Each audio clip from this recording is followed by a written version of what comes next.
And boom, according to that, I am live. Welcome. This is Tokyo Tonight. It is 10:35 p.m. Sorry, a little bit late. Was just playing around with the settings.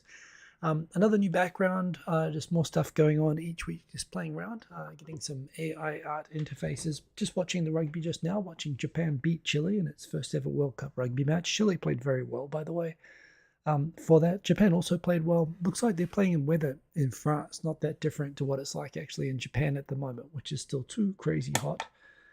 But that is what it is. How are you all doing? Great to see so many people already rocking in. We've already got so many people have got, is this my life? Hi from Sweden. Good to have you in here, Sweden. Slake Manson. In fact, I'll go through. I've got the highlighting comments feature working again. So, hi from Sweden.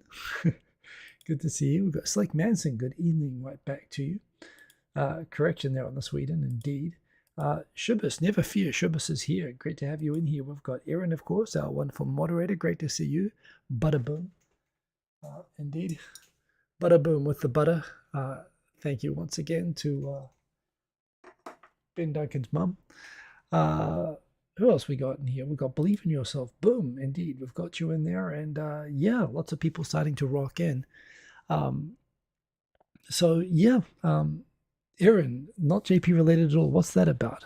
I'm super spicy this morning. Been following a story all week about an escaped prisoner in Pennsylvania. He was on foot the last 10 days. Oh, okay. I think I might have seen a story about that. So you're very upset that they let him get away, basically. Yeah, indeed. That would be upsetting and disturbing. But yeah, no problem at all. I don't, yeah, when you said spicy, I wasn't exactly sure what you meant by spicy, but fuming, I understand. So that makes complete sense. Who else we got here? We got Odie Jr., butter, butter, butter, boom, boom, boom. Good to see you. And thank you for the butter emojis and the boom emojis. Good to see people rocking in. Good morning, Hiko Simon, says Odie Jr. Remember, do what Odie Jr. does. Use my name and it will stand out to me in the comments. It appears bright orange. And that will allow me to, yeah, it stops me having to read every single comment, which lets me move a little bit more quickly through the stream. So thank you for that. And yeah, good morning to everybody. Good afternoon to everybody. Good evening to everybody. And good, I don't know if you're on a different planet. I don't know what you'd call it, but whatever it is, that applies as well. Law enforcement and embarrassment. Yeah, yeah. No, it's never going right, is it? No, I hope they catch that guy soon. That sounds terrible. So yeah, it's been I don't know. It's supposed to be fall. Where I come from, we call it autumn, but it's supposed to be that time of year when leaves fall at the moment, and it's not. It's still stinking hot. We had one day this week, the first time in 2 months, where the temperature dropped below 30 degrees, and we had a typhoon this week. And I went out and ran in the typhoon just because it was the first. It was literally the first time I've not had to worry about heat stroke. I've been going out running and like in the middle of a 5K running into a convenience store to stand under the air conditioning, pretending that I'm shopping, and then buying refrigerated water bottles, which instead of drinking, I hold under my armpits to try to cool my body down so I don't get heat stroke before I drink them.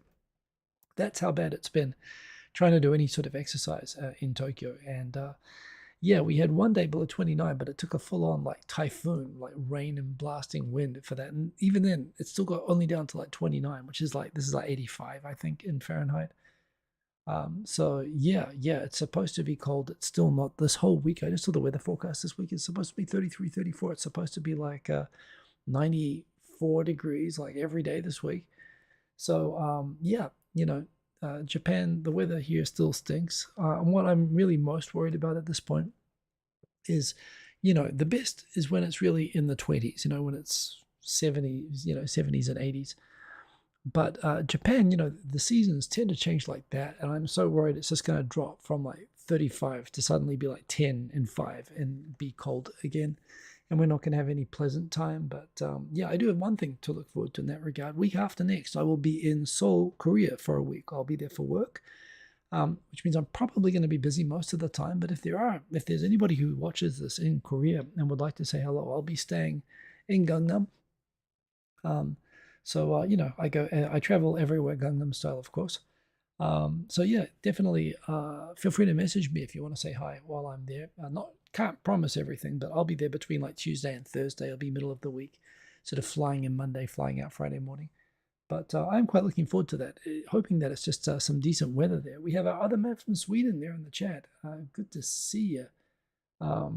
Sergeant Bilko, yes indeed. Hi, indeed. Is this my life? Asks, how is bacon in Japan? I don't really know what to compare that to. Bacon, it exists in Japan. It's popular. It's not quite like full-on American or Canadian bacon. I don't know what Swedish bacon is like, but it's not like you get the big, enormous cuts of bacon, like thick and, all that sort of stuff. I think if you look for it, you can find it. Generally, when you get bacon in Japan, it's like it's cars. It's compact. It's efficient. Like it doesn't have a thick rind on it. It's sort of thinly cut. Tastes good, but very easy to cook very quickly, like in a fry pan. Which I guess all bacon is. Bacon's there is no bad way to do bacon. Bad bacon does not exist. But Japanese bacon is compact and efficient, and maybe it's what you would imagine Japanese bacon to be like, even if you didn't know what it was. So that is the answer I have to your question. Is my life. Crypto Airy, you wore long sleeves and socks today. Yay! Well, congratulations to you, because I went out today and I was in sandals and t-shirt. I had to go into work and do some stuff, and I was in shorts and t-shirt and sandals. I'm definitely not ready for long sleeves yet. I'm kind of looking forward to it, but what can you do? Yeah, that's like pure like medical emergency level, Aaron. It's purely one bottle of Pocari, which I've still got leftovers from here, which I'm still finishing off, and one just cold water bottle straight out of the vending machine or the convenience store, just straight under the armpits and on the back of the neck. Basically, they're like ice packs. I mean, there's a few places you can you can put them to cool yourself, like most efficiently, like where the arteries are, the neck and the armpits. And the other one I'm not going to do because I might get arrested or something. So yeah, just those two. But it works. It works. But yeah. Was there something I really wanted to say when I was dating, but never did, leading to regret? I don't understand the question, honestly. I don't know. I don't know. That's a deep question, and not particularly, I guess. I don't know. That's things are coming to my head, but no, that's there we go. Mission is to gain 5 kilos. Good. I've got my Kenko Shindan this week, this Wednesday, and it will be because I came back to Japan. It's kind of funny. I've been working back at my old company now for 2 or 3 months, but they told me I have to take the joining Kenko Shindan, which is like a simple one. It's a simple health checkup. I don't have to drink the barium or anything like that, which actually I prefer the full Ningen doc at this point. I like comparing the data. But I'm totally gaming it. No, so I can't gain any weight this week because I am like perfectly on target.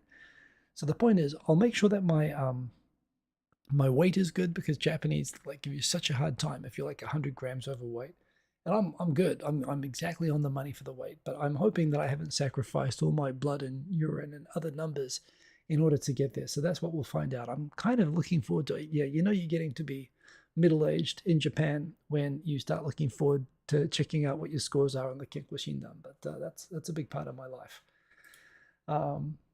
Believe in yourself. How is the old sharp cheddar in Japan? Well, it doesn't really exist. It's only imported. I don't know why you'd ask that question.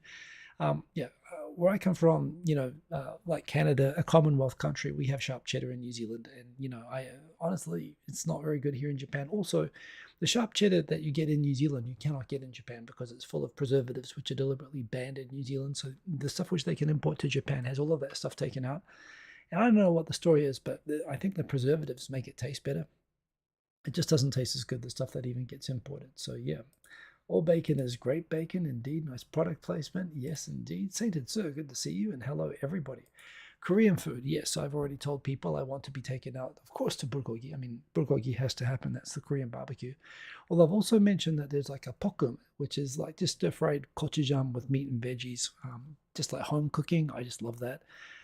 I also asked if I was asked if I wanted anything other than barbecue, and I thought about it. There's a restaurant in Kabukicho called Gamshatam, which serves kamshatam, which is like where I had it, it was like a stewed pork and potato soup. It's basically like a hangover prevention, like third round of the evening sort of a meal.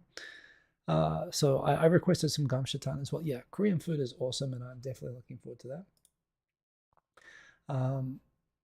Okay, Believe in Yourself is following a dating podcast. Yeah, I don't know, it sounds like you're having a more interesting and fun life than me, but there you go. Some pulled pork barbecue, indeed. I love that stuff myself. But yeah, so let's rock into the stories that we have, going from newest to oldest, and see what's been going on in Japan and the world this week. So yeah, and remember, by the way, remember to leave a like if you like. I do appreciate that. Remember, if you want to post a comment that gets my attention, say my name. And yeah, let's head in. So it's just, as I said in the beginning, I've been watching Japan play. Oh, there's an annoying thing. Can I fix this? I think I can kind of fix it. I can see lines on my screen that I know that you can't see, but it's like super annoying. Also, I'm also going to improve my browser latency. Just a moment. Good. No technical issues caused. Do remember to leave a like. Anyway, if you do enjoy this, because you'll notice I deliberately do not monetize this. I don't put ads on this, so you should be seeing this all straight through. So yeah, I was watching Japan. I hope that even if you don't enjoy rugby, it's kind of a shame in a way that the United States isn't playing in this World Cup. I was enjoying watching the professional rugby from the United States when I was in the US, watching the Seattle Seawolves for a few games. So yeah, but the team which prevented the United States getting into the Rugby World Cup was Chile, who was playing Japan tonight. So that would have been the United States otherwise. Yeah, I won't talk too much rugby. This isn't a rugby podcast. Japan was pretty good, and there've been a few good games so far. The one thing that really annoys me though, I think orthodox wisdom in New Zealand, and New Zealand does okay at rugby, is that whenever you get a penalty, like any time before the final quarter, and you're offered points for an easily kickable goal, you always got a choice. You either kick the goal and get 3 points, or you go double or nothing and you try and kick the ball close out and then try to, basically score a try, score 7 points by doing a play close to the line. But if you mess that up and you drop the ball and they get the ball turned over, then you get 0 points from it, right? So you're kind of always rolling the dice. And last night, Argentina against England, Argentina had the chance to play some penalty goals, and they kept going for the try at the start of the game, and they didn't put points on the board, and they ended up getting overwhelmed with England drop kicking goals. And I was a little bit worried by Japan. Of course, they were much better than Chile. They won 42 points to 12. But oh, sorry, spoiler. But yeah, gotta get those points on the board. They kept going for tries when they were offered like three points, and that bothers me. That makes me worry that they're gonna get in trouble in competitive games. Oh, yeah, sorry. I saw the word Brazilian and bacon, and I was thinking immediately feijoada and Brazilian food, which is possibly, yeah, I think Vietnamese, Korean, and Brazilian food is like my favorite food in the world. So yeah, that's something there. We've got, hey, Demaster, I am having a good day. I hope that you are having a good day. Thanks for joining there in the chat. Good to see you. Yes, lots of space stuff going on. Nice to see some satellite photos showing New Zealand. That's the South Island there, and that's the North Island, which does indeed look a lot like Hokkaido.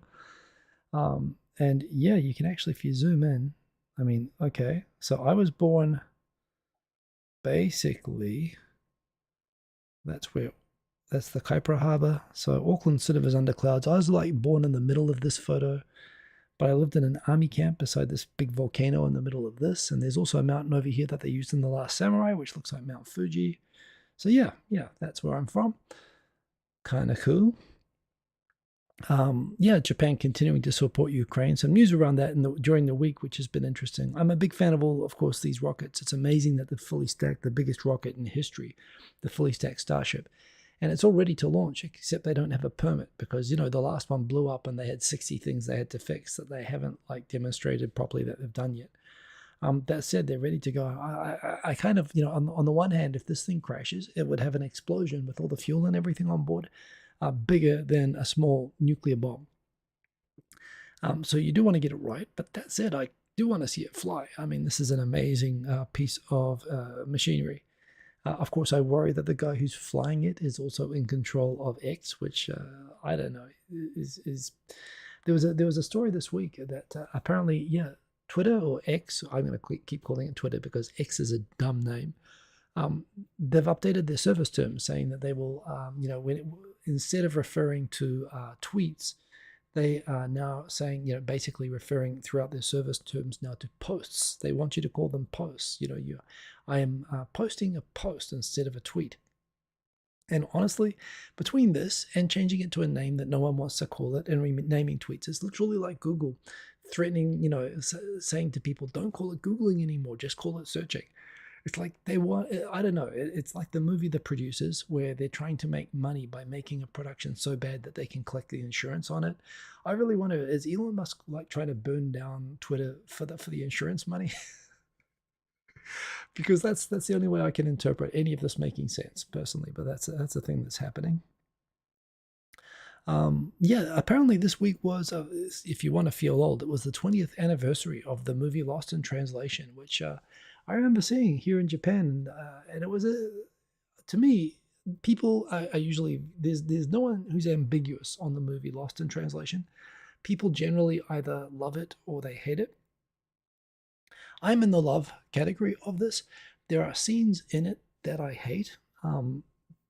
For example, when the call girl comes to Bill Murray's apartment and asks him to lip her stockings, that one it's kind of wrong and that's extremely cringy and kind of like playing up old sort of racist mispronunciation tropes. I didn't like that scene at all. There's a couple of other moments like that, but overall, I thought that the movie is brilliant. One, it brilliantly captures that time, 2003. Can you believe, 20 years ago now? But Shinjuku, I mean, I was still I was coming up on my 4-5 year point in Japan at that time. It captured the atmosphere of Japan, like before it was flooded with American tourists. It captured Shinjuku, like sort of at its non-tourist peak. The atmosphere of the place, how Japan was when I got there, it captures that very well. And the other point being, it's not about Japan. Like, Japan is sort of an incidental setting, yet it so well just captures that time when I first came and was exploring around Japan in so many ways. And I think it's just a wonderfully done movie. Just very, very subtle and low key, talking about lots of sort of deep stuff. So I'm a huge fan of the movie. And apparently someone did a talk piece in Lost in Translation. Lots of people talking about it, but I'm a big fan of the movie. So there you go. Believe in yourself, love the movie. Natalie, good to see you. Sometimes you honestly believe he's trying to kill it from the inside. The only thing that makes sense. Yeah. Aaron, it was indeed a slow movie. It was not, there were no CG special effects. I don't think there were any explosions in particular, although again, I'd have to watch the call girl scene again, possibly. There was, it was slow. It was a movie about melancholy and relationships and ambiguity. But I don't know. It resonates with some, not with others. I thought it was a good movie. I thought it just captured the atmosphere of the time. Also, I used to live in West Shinjuku, which is where that hotel is. So again, for me, it's also just especially, I feel like I should rewatch it actually. I haven't watched it, like, seriously, in probably close to since when it came out, but I do remember really liking it. So, continuing on what have I been tweeting about anyway? I mean, this was interesting. There was a NFL match. One of my big regrets of America was not going to watch an NFL game. I just missed the season. But when they actually like fly a B-2 over, which is probably owned by the NFL. They have so much money. I'm just thinking, but they probably still couldn't afford to get Mariah Carey to sing, so they'd just fly a B2 instead as the cheaper option. Who knows? Deep in Japan podcast, a Twitter account I'm enjoying following since being on his podcast. And this is wonderfully captured. Apparently, it finally happened. Someone at Lawson is called Lawson. So Lawson of Lawson. This was meant to be. I think they should make him company president. So that was kind of cool. Dan Carter, New Zealand rugby legend, showing the in the opening ceremony, showing the Rugby World Cup trophy. If you ask me, they should still put him back in the team. I think he's about the same age as me. So, Dan Carter, absolute legend, one of the best rugby players of all time. There's a lot happening with a lot happening with China this week, though. So apparently there is a draft law before the Chinese Assembly looking at formalizing the law banning the wearing of clothes that hurts the nation's feelings. And this is specifically a law to sort of encapsulate times when people have been arrested and harassed by police for wearing, for example, Japanese like high school clothes or something, like cosplaying as Japanese, wearing the sailor's costume, or the which are replicating old military uniforms, of course. And apparently people wearing this, of course, sort of social upset, and police have arrested and have decided to formalize it. Basically, dressing up as a Japanese person, including cosplay, is about to become an offense. And just for an idea of the ridiculousness that this can lead to, here are some people who are apparently practicing a play in a park, and they were wearing Tang Dynasty clothes. But the guard for the park mistook the Tang Dynasty clothes for kimonos and thought that they were dressing up as Japanese and tried to kick them out of the park, and they were all very upset. Which is why, racism is always hardest when it's against yourself. I mean, this is exactly like the Miniso, the pure Uniqlo and Muji ripoff. That was, I remember I got into a discussion with a journalist friend a few years ago where she said that, this was just like the Japanese, popular Japanese shopping brand in China, Miniso. And I said, Miniso is Japanese like Outback Restaurant is Australian. It's not. It's a pure like imitation. She said, no. I talked to them on their website. They pointed out that they have a Japanese founder and they have an office in Yokohama. And I'm like, well, I don't know. Maybe they hired a Japanese person and created the story like that. But they had katakana on their shop logos and everything.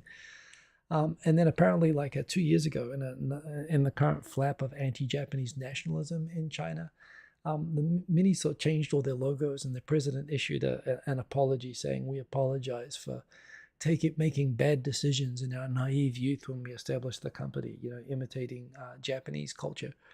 So, I mean, like, literally the whole problem here. I mean, there's a broader problem of Chinese being racist towards Japanese, but the thing is, Chinese, many Chinese are huge fans of the basketball manga. They're huge fans of just Japanese anime, manga culture in general, and and cosplaying and these events are huge, particularly in places like Hong Kong. It's kind of youth culture liking things that come from Japan is upsetting the old people over there, and the old people are passing laws which don't do anything to Japan, but they do an awful lot to youth, to young Chinese people. Basically, they're finding ways to be racist towards themselves. I mean, these are basically racist laws. And how insecure? You're a country of like 1.3 billion people. What are you so insecure about an island country of 100 million people beside you that you have to start like outlawing their culture? It's kind of ridiculous. So that's the thing that's been happening, and a lot of people have been getting, shits and giggles over just how hysterical China's been acting. I mean, the Fukushima thing is part of the current flap, but various other things as well. Japan, of course, cracking down, supporting America's crackdown on Chinese semiconductors is also causing a bit of a backlash at the moment. And China just goes through cycles. Whenever the economy there gets bad, the government seems to, flare up the territorial disputes with Japan and anti-Japanese nationalism. And, and it looks like their real estate sector is about to collapse. So, yeah, the right now the sort of conditions where China generally goes a little bit crazy vis-a-vis Japan, where it's like a venting port that they let society be racist against Japan to divert attention from the government. Unfortunately, they seem to be going into a cycle like that, and they're doing lots of crazy, irrational stuff like that right now. I welcome a non-crazy China, but the thing is, you never know. And this is the thing when you've got a country that's basically run by, by a single party that's a bunch of gangsters that have no legitimacy. They're going to act, fearful of losing their power every now and again. So Japan is usually the piñata for that, the sacrificial lamb in these sort of cases. So what can you do? Continuing on, Lost in Translation is currently on US Netflix, so that's good to know. Yeah, I should find out where it is. I recently unsubscribed to Netflix. I'll probably resubscribe at some point. I should check if it's on Amazon Prime or Apple. Oh, by the way, this week, I think it's down here somewhere. Gaijin Mummy, once again, just being the best ambassador in the world for the Skytree. I never accepted that the Sky Tree is a Tokyo Tower. Only Tokyo Tower can be Tokyo Tower, but she takes amazing photos of Sky Tree and posts almost every day, even during the typhoon.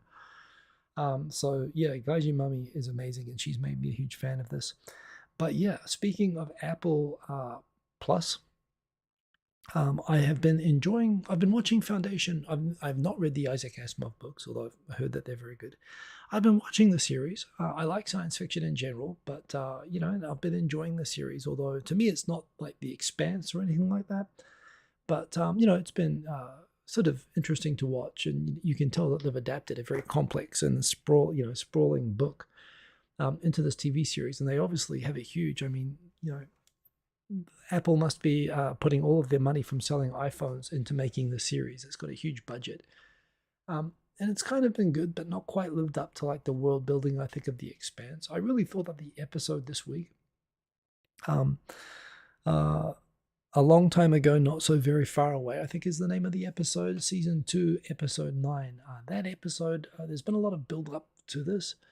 And while, like I say, I don't think the writing or the acting or the storytelling, it's been good to watch, but it's not been up to something like The Expanse. I thought this last episode was like, wow. I watched it twice. There's going to be a finale next week, which it's one thing I'd say about The Expanse was that the finale episodes were you always felt like they were running out of money a little bit or something. They were always a little bit anticlimactic for me. Like the Expanse was really great at the whole, series. In fact, the early episodes were the best for me. Whereas the Foundation is genuinely building, and I feel like that the finale is going to be really, really great. So I've really, really enjoyed that. No spoilers about it, just that it is good. And if you're not watching it, it's probably worth getting into watching to get to season 2, episode 9. It was that good of an episode. So yeah, that's my take on that. Slake Mansion would rather listen to me doing the broadcast. Well, they can hit those high notes pretty well, can't they? So there you go. Mr. Oat, am I always whispering, or is that just my voice? Haha. Well, I'm not being too loud. I've got the mic going up to red over here. In fact, I would be breaking if I made this any louder. Let me turn it up. So, I can go all the way up to like 11, but I think this is probably breaking up the sound. I can pump it up a little bit. This is still getting red lines here. I'm going to go up to here. I am being a little bit quiet deliberately. It's late at night. I'm in a Japanese apartment, thin walls and all that. You can't be too noisy. It was one thing about being in America and doing this that I could speak loudly. And people mentioned how my how I spoke so much more clearly like that. And I'm sorry, I'm doing kind of ASMR style a little bit when I'm back here in Japan. It's just part of being in Japan. So apologies for that, but it is what it is. This is my voice. Shubis loves classic Asimov, as do I. What else is going on? I went out running during the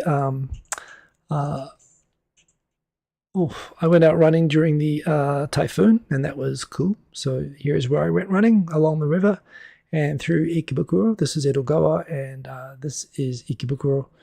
And trying not to run into people. Had a few close calls, but all good. Wearing my Fiji running top. It was lovely not having to worry about heat stroke while I was doing that. And I was actually running that fast. That's not sped up. That's actually, I am that good. So, that's always good. Apparently a Japanese YouTuber is convicted of, criminally convicted and sentenced like a year in jail for uploading Let's Play videos, which apparently are like gaming, like dating scenario games or something like that. So I'm just wondering how he's going to explain that to other people in jail. Like, what are you in for? That's a thing. In America, apparently the company Cruise has just got approvals to mass produce robo-taxis with no steering wheel or pedals. So I do like it. It's kind of Black Mirror-y, but I do like the idea of going into a world where, the robots are fully controlling our lives. I for one, welcome them. Is this my life? Would I ever be considered being a guest at Junk Food Japan? I don't know. Is Junk Food Japan a YouTube channel? I guess I just answered your question. Now I'm curious. How do I check this? I think I know how to check this. I can put this over here. Junk Food Japan. What do they eat? I like the name. Quickly Googling Junk Food Japan, which is indeed a YouTube channel. I see lots of burgers. Oh yeah, I would totally be a guest on this channel. In fact, I'm going to subscribe to them right now. Maybe you can see this.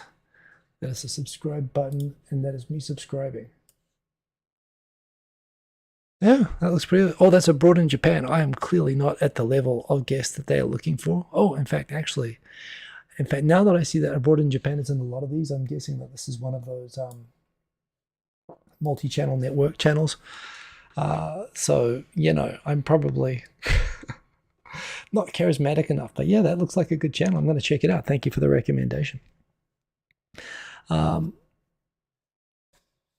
Another comment aimed at me. Yes, the fastest eco in Japan, indeed.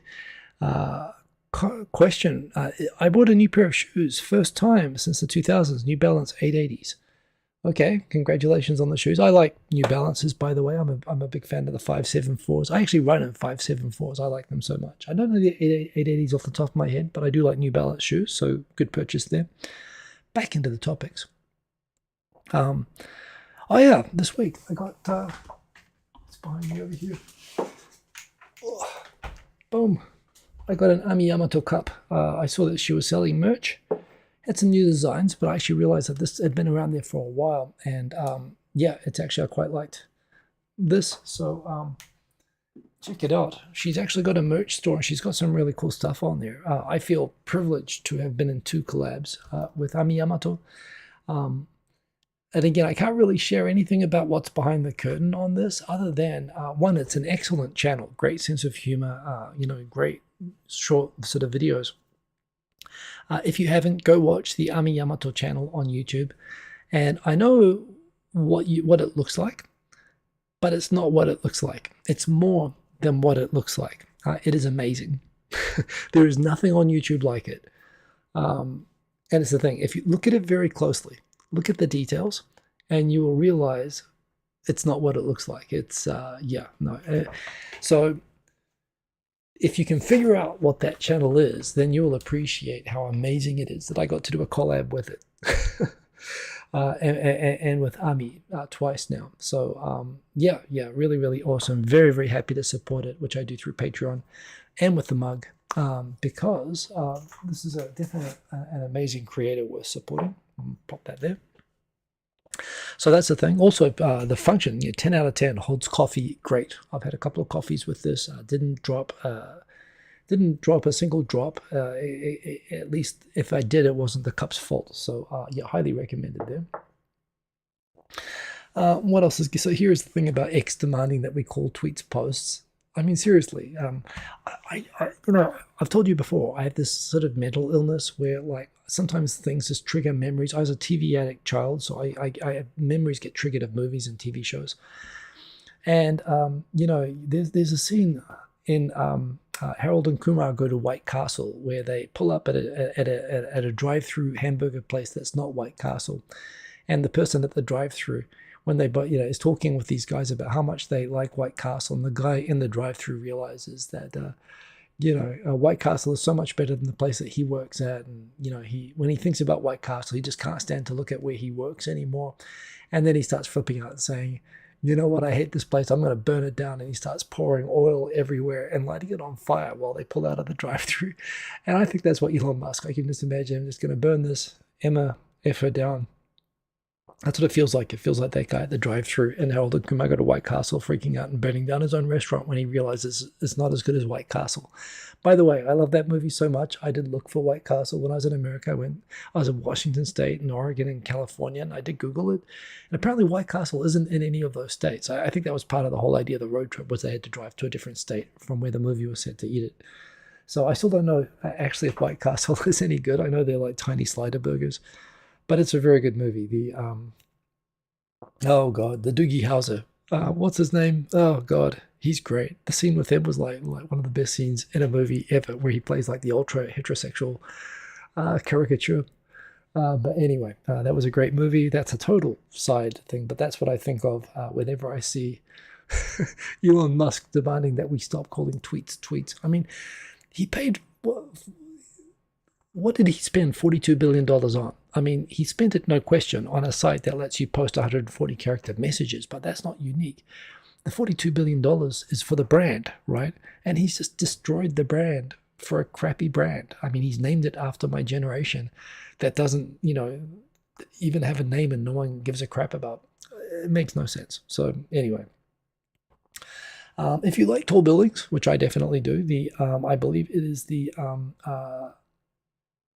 Azabu Towers or something like that is opening. 330 meters is going to open in Tokyo on November 24. It will be superseded next year. It's a ridiculously tall building. I can already see it from my work.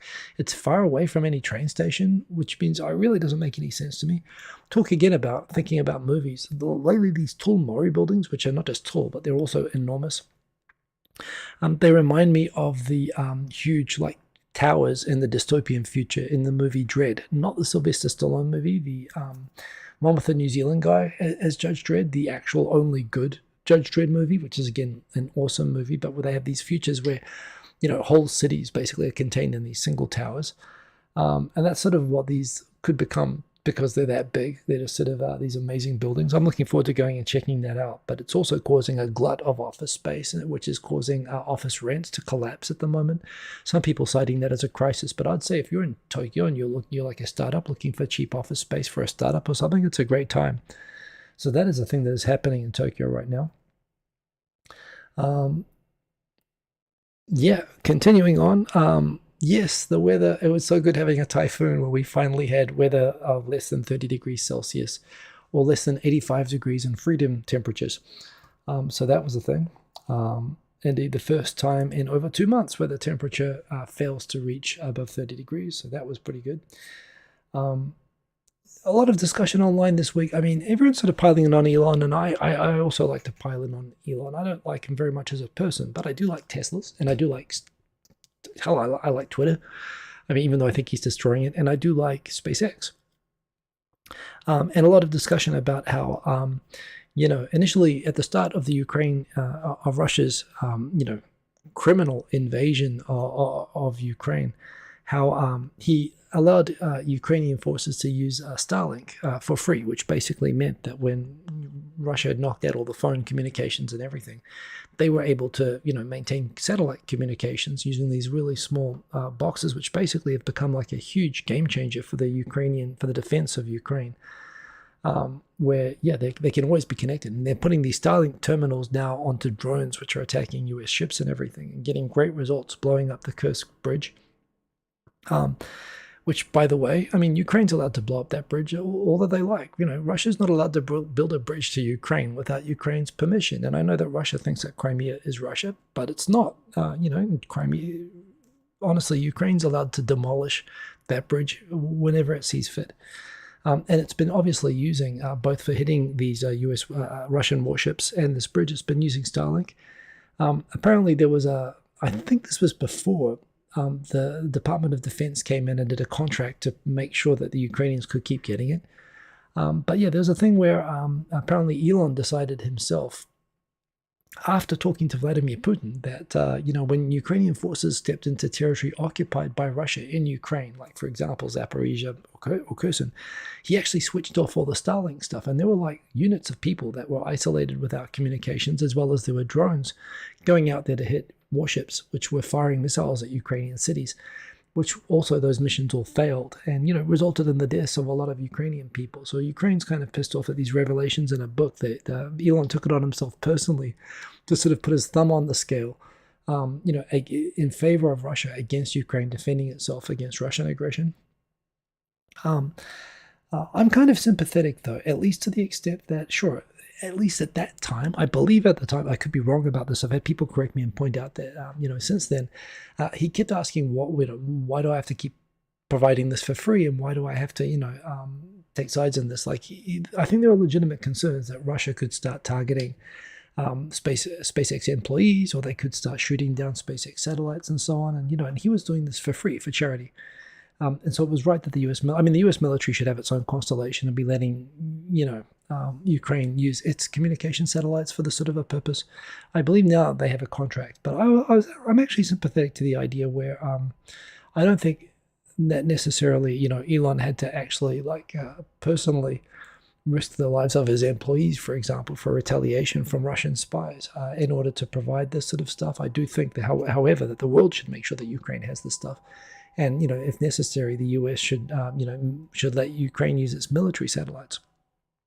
But interesting story anyway, that Elon, just sort of took it upon himself to decide to, tip the table in favor of Vladimir, at least at some points, albeit for reasons that I think were legitimate. But, but overall, of course, the end story is the same here, that, I'm still firmly, yes, Ukraine has tons of problems. Yes, there were, issues of discrimination against ethnic Russians in Ukraine, and there were Nazis there, and there's a whole Azov battalion of horrible neo-Nazi people and everything. All those things being true, and I think they are true, it still doesn't change the fact that Russia's invasion of Ukraine is illegal and a war crime in its entirety as a whole, and on all the component parts. They're just bombing cities, and again, Russia wants peace negotiations. They can have peace anytime they want by just going home. So, and in the meantime, all the lethal aid, all the aid that Ukraine needs to remove Russian invaders from its territory, the world should give at the very minimum, including Starlink. But at the same time, I'm sympathetic to individuals wanting to make that choice themselves and not feel like they're being forced to. So, this is kind of a case where I was not so sure about that. Rochelle Kopp has been posting this week. Hey, good to see Sadiq Hakan Guris in the chat. Our man from Florida. Good to see you there. Yeah, good to see Rochelle Kopp. Her ongoing campaign about the Meiji Gaien Park development, which looks like it's going to be chopping down hundreds of trees to put up high-rise buildings in it's basically the park where the 1964 Tokyo Olympics were hosted. And it's part of the redevelopment. The park will still be there, but there's a lot of development there, which people are pretty sure is going to destroy a lot of this, sort of urban oasis in Tokyo, which I used to live very close to. It turns out now that the UNESCO heritage, ICOMOS, has put now Japan cares very much about the World Heritage listing and status, as you know. It's like a national sport trying to collect World Heritage listings. Well, the World Heritage has now said that there's a heritage alert that Meiji Gaien's and being threatened with destruction, which again politically is just awful for Koike, who's been trying to ignore this and hoping it will blow over, no doubt. But it looks like the opposition to this is continuing to build momentum, and this is not in small part due to the activism that Rochelle Kopp was involved in directly from the very beginning, when there were only a few people involved in this. And I think I've done a show with her, one-on-one talking about this, and she explained very well her concerns. And I said myself, I'm not a preservationist in general. Like, I'm quite happy when they knock down old buildings. That's one thing I like about Tokyo, is the way they knock down old buildings and put up new buildings. However, I'm not against them redeveloping Gaien, frankly, as either, including putting skyscraper buildings. But I am definitely, that park should be preserved, right? Where in terms of like knocking down the baseball stadium and putting better stadiums, it's debatable whether they are better stadiums or not. But I'm okay with all those parts. But anything that involves chopping down the Icho Namiki, which is like this famous sort of ginkgo tree street in Tokyo, that is a landmark of Tokyo. That's like Tokyo Tower. And that would be ridiculous to destroy, and that's one of the things that's in danger. So, and that's what everyone's reacting to. So, yeah, very good on Rochelle Kopp for promoting that and doing so well with it. So, yeah, taking another look back in the comments. Yeah, nothing going on there. So let's keep going on. Again, lost in translation. 20 years. I mean, if you want to feel old, this was 20 years ago. There's a funny thing. There's one part of this movie that's a big topic at the end of the movie. In the east exit of Shinjuku. I know the exact spot. There's a crowded scene where Scarlett Johansson and Bill Murray are like embracing for the final time in the movie, and Bill Murray says something quietly in her ear. There's no subtitle for it. It's never clear what he says, and it's sort of as a mystery of the movie. What did Bill Murray say to Scarlett Johansson at the end of the movie? Because the whole movie is about having this sort of ambiguous relationship. If you haven't watched it, you should watch it. But it's a movie sort of about people, being in sort of not quite right relationships, and then meeting someone but not quite being able to like meet. It's just got a wonderful mixed up real, like it's not a pure love movie, love story, but it's sort of two people who kind of, are into each other, but they never actually act on it or do anything. They just sort of hang out for the whole movie. And he says something in the end, and everyone was like, what did he say? What did he say? Of course, if it was made by Disney, it would be, I love you, and she'd say, I love you too. But they never say that. That's what's one of the things that's wonderful about the movie. But of course, it leaves you thinking, back in 2003, what would Bill Murray have whispered in Scarlett Johansson's ear in Eastern Shinjuku at the end of that movie? What is the mystery line? And I have a theory. I think he's saying 2003, it's 2 years prior to the iPhone. At that time, Japan's mobile phones were so far ahead of the rest of the world. My phone, I could watch movies on, I could connect to the internet, I could actually put MP3s onto an SD card and put into my phone. It was a Garakei phone, but they were amazing. There was nothing like them. And I believe that Bill Murray probably whispered into Scarlett Johansson's ear that the mobile phones are truly 20 years ahead of the rest of the world and will always be that way. Because that's probably what I would have said at that time in that situation. I don't know. There are other theories out there, but I think I believe, based on my knowledge of the country and the culture and the time, that I may be close. I don't know. That's for good times, make it Suntory times. Great movie. Again, Gaijin Mummy, stop making me like the Sky Tree. Damn it. Apparently, some people have not known that Japanese driver's licenses have embedded chips and are freaking out to find out. They've always had them. Everything has a chip in them nowadays. It's nothing. Be glad it's not in your skin or something like it's not in your arm or something like that. Yeah, this is totally normal. And if you don't like it, the police will probably be round at your house like in a moment. Yeah, Tokyo office vacancy hits a 10-year high. Rents have dropped 30% in 3 years. This is what I was talking about earlier. We have the new tallest building in Japan go up, a whole bunch of new buildings and new office space coming online in Japan because, same as in China. The economy is often driven by these construction projects, which often are on like 20-year timelines. Most of the buildings going up being completed now were planned from like the early 2000s, and they're just going up now. But there's this glut of empty office space. Particularly what's happening is in neighborhoods. People are moving because the new real estate is so affordable. They're moving from perfectly good office places in sort of middle to older aged buildings into new buildings. I do believe that this presents an opportunity for small businesses and renovators and stuff to do all sorts of things with the vacant offices. But, still kind of crazy anyway that vacancy is a 10-year high and that rents have gone down so much. So, yeah. Sainted Sir. I do like that. This Pokemon thing will never last. That could be that could be it. That could be it. Yeah, they have to be. This is something I feel like deserves a top 10. In 2003, what would a visitor of, to Japan whisper in the ear of someone they're having an ambiguously romantic relationship with over a week, and they're saying farewell? What would they whisper in the other person's ear? This Pokemon thing will never last. I believe that could totally be it. Checking on time, we've got 5 minutes left. I'm going to pile through this. What else we got? We're 3 days back. So lots more batteries for renewable energy generation. That's good. More typhoons, including we had a typhoon pass. It wasn't really a full-on typhoon. It was kind of burned out by the time it got here. And honestly, it was kind of welcome. It was just like having one of those cooler jets basically firing at Japan. Hey, Giancarlo Illinois, good to have you there in the chat. Good evening, right back at you, our man from the Philippines. Good to have you in here as always. Had a Japanese rocket take off with a lunar lander. We're going to have another lunar probe, all going well. A private company, Hakuto R, failed at putting a probe on the moon.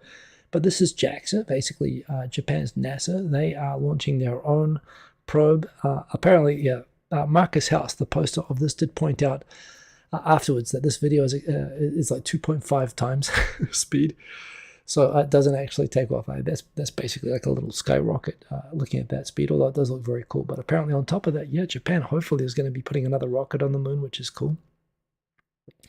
This is the BBC story that China wants to ban clothes that hurt nations' feelings, i.e. They want to ban people acting like people, that make people look like people that they're racist against. So that's a thing that happened. Oh yeah, I brought back my US wages. So I was working in America for 5 months, and I had a US bank account, and I was getting paid in America in freedom dollars. And I brought that money back this week. And when it dropped in the account, I got a call up from the bank and said, "Hey, we just got a bunch of money from America. Is this for you?" And I'm like, "Yep." And they said, "Okay, we're going to give you an exchange rate of, it's like 147.3 yen. Is that okay?" And I was high-fiving myself. I did very well, man. Yeah. I mean, I thought I was doing well when I took a whole chunk of my US savings and changed it at 130. 147 is like, boom. I mean, it's meant to be like 105 to 110. So yeah, I got everyone saying drinks on me, which would be nice. But yeah, that's my money. But it was very, very nice to succeed at that. Oh, this was also funny. There was a big news story a couple of weeks ago. In fact, I think actually Dan H mentioned this in the comments. He said, "You hear about that Toyota? You know, it looks like it might have been a cyber attack or something." And I said, nobody knows what caused it. Well, we found out what happened. Toyota ran out of memory. It ran out of disk space. Its computer systems that it runs its factories on, apparently they just ran out of disk space, and you know, as a result, they had to shut down nationwide. The #1 car manufacturer in the world ran out of floppy disks, and they had to stop all of their factories in Japan for like 2 days. Yeah, which sent me into a small rant, which I ended up deleting. But yeah, you know, nowadays in modern IT systems, you should never run out of storage. You should be able to get flexible, scalable storage as much as you want to pay for. You should never be fixed, you know. But apparently Toyota's running on old IT. That's it, which most Japanese companies are. And they're running on old Japanese IT because Japanese SIers make more money out of selling the maintenance on old systems and actually updating them to modern systems that would never have this problem. And since I work in the IT field, and I was talking about stuff which is too close to work, but this is a serious, like, you know, face palm, banging head on the table. Toyota, biggest company in the world, literally ran out of floppy disks. Yeah, someone mentioned that this is better. That's right. Have you heard the saying about Toyota? They may still be using 8-inch floppy disks, which, you know, is a big improvement over, of course, graving stone tablets, which was probably what they were doing until 10 years ago. So yeah, Toyota, oh, what a feeling. They have run out of memory. You have off-your-old HDDs that they could use for cheap. Yeah, who uses floppy disks? That's right. Actually, some people were saying as well that I was overreacting and saying, someone was saying, embarrass them incessantly, shame them incessantly, to which I said I would until I run out of fax paper. So, you know, we all have our shortcomings, but that was a moment. That was a moment this week. What else have we got going on? I mean, it's been awesome with the Indian probe. Oh, the Toyota Century. There's a new Toyota Century, and I was horrified when I first saw this. But I watched the promo videos for it, and I'm coming around. Have you heard of the Toyota Century? I've talked about it before. When I used to work in a law firm, where I would often work past the last train and I'd have to get a taxi home, which I could expense to the client who was making me work until 4 o'clock in the morning, who was usually an investment bank. So I had no guilt whatsoever, you know, invoicing them for pizza and taxis. And I got into a little bit of a routine where I would, in Marunouchi where I worked, I would go to a particular corner at 3 o'clock in the morning when I was working late, and there'd always be a taxi driver who was like a private. He was like rather than being in a taxi fleet, he was like a private car. He was like a personally registered taxi driver who had his own car, and his car, which he had, was a Toyota Century. The Toyota Century is basically, it looks like a 1970s Toyota Crown. It looks like the most anonymous car in the world, but it's actually a handmade. And back in the day, back until recently, they were 5-liter V12 engine, completely handmade by Toyota. They were cars made basically for the emperor and for politicians and company presidents. And the whole idea of the car is that it looks anonymous. You know, you'd have no idea that it's a fancy car, but they're literally made they make like 50 cars per year, all made completely customized to order by hand. And they are like the ultimate like luxury car in Japan. And they don't sell them outside of Japan.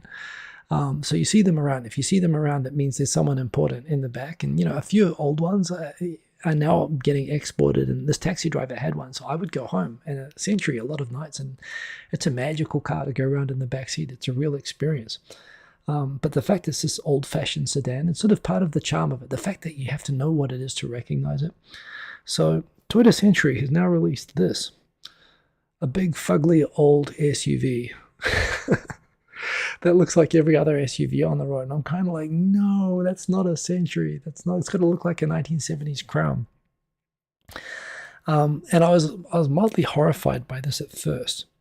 However, the more I think about it, this car, I mean, again, first thing is, the Century is supposed to be anonymous looking. It's supposed to blend in with the crowd and not stand out, which I think this would do nowadays, given that nobody buys sedans anymore, that they're all SUVs.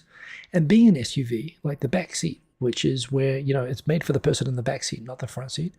You've got much more room for putting in comforts and so on, for being able to sleep, to be able to watch movies, to be able to work, to use it as an office.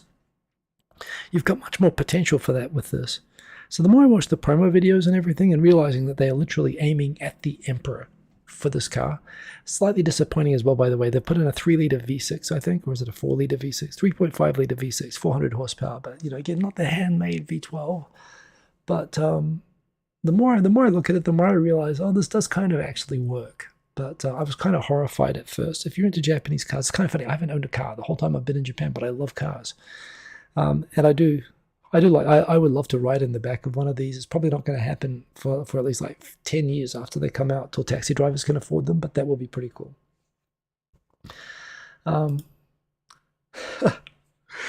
Yes, investment bankers. The thing about investment bankers, they used to like call up at they'd figure out when you're about to go home.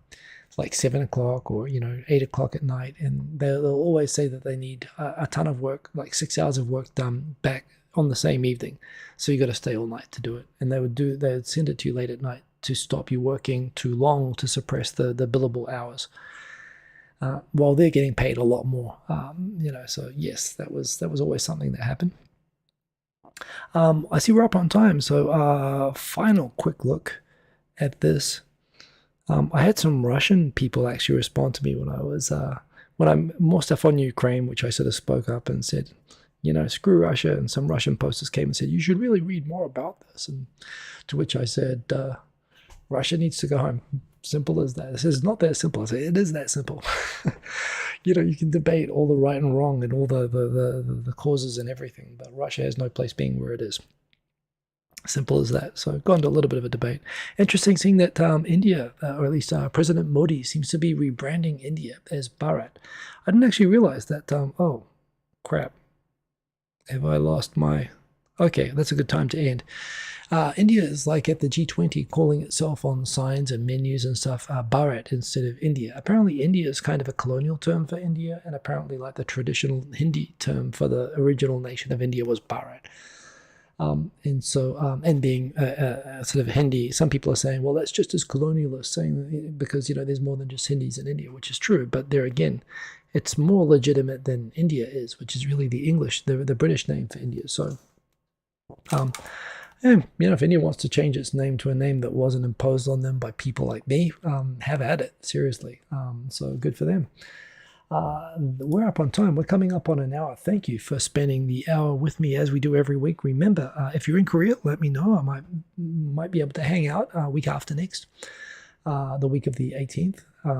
And if you want to follow me, you can follow me on Twitter. You can come back here, subscribe to the channel, like the video. Do like the channel. Like it if you liked. That's all that I'm doing it for, is those clicks and likes. I do enjoy you guys all keeping me company every week. Yes, listen to Shubis. He knows what he's talking about. With that Panamanian coffee there. Have a good week, everybody. Do stay safe, stay cool, and see you next week. Boom. Peace. Ending stream. Big end button. Boom. And see you later.